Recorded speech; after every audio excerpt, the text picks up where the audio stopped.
This story is about the moose and why he has loose skin. Now, a long time ago, the animals got along quite well together and things were going along well. But this winter, that particular winter, was extremely harsh. It was so harsh, and the winds that were blowing, they were so strong. And the trees and the bushes, they were ice covered. Then even the caves, the deep caves, wasn't keeping the animals warm enough. And the earth was covered with a deep blanket of snow. Then finally, spring came. And the animals were so happy. Finally, spring had arrived. Well, now Brown Bear took it upon himself to call a meeting of all the animals. And he said this was a very harsh winter. And our coats didn't keep us warm enough. I think we need to ask the Creator for something warmer.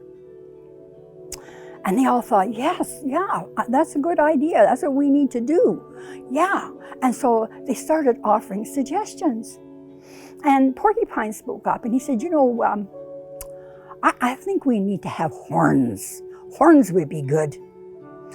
And they thought, oh, okay. So they kept on and they said, now, I think it would be a good idea if that trickster Wīsahkēcāhk was the one and went and asked the Creator for us to have warmer coats.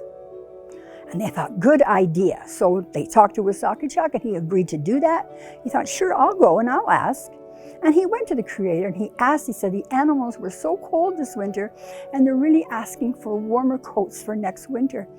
Well, of course, he wanted to do everything he could for his creatures. So now Wīsahkēcāhk was tasked with making all these wonderful coats. He made a nice coat there was a nice yellow coat. They were all in different colors. Now, it was agreed upon a time that at a certain time they were all going to meet at the cave. Animals came from far and wide, you know, the hills, the prairies, they came from everywhere. And they all came and they all met. And they were all examining the beautiful coats that Wīsahkēcāhk had made. You know, the lynx, he picked out this beautiful yellow one and had little fur on the ears. He had little tufts of fur on his ears. And Porcupine, well, he totally forgot about those horns when he saw that coat with all those beautiful quills on it. Whoa, he forgot about that one. They were all happy. Everybody made their selection. Now Moose, he hadn't arrived yet.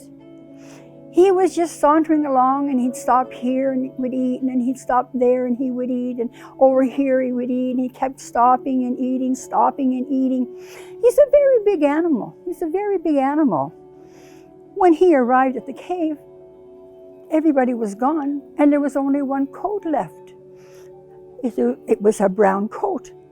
So he put it on and it was, you know, it was warm, but it didn't fit very well. It felt really loose. But he thought, oh well, it'll keep me warm. That'll do. That's good enough for me. And off he went. That is why the moose has loose skin to this day. And you know, I think too, it also teaches us that we need to have respect for time and think of others as well.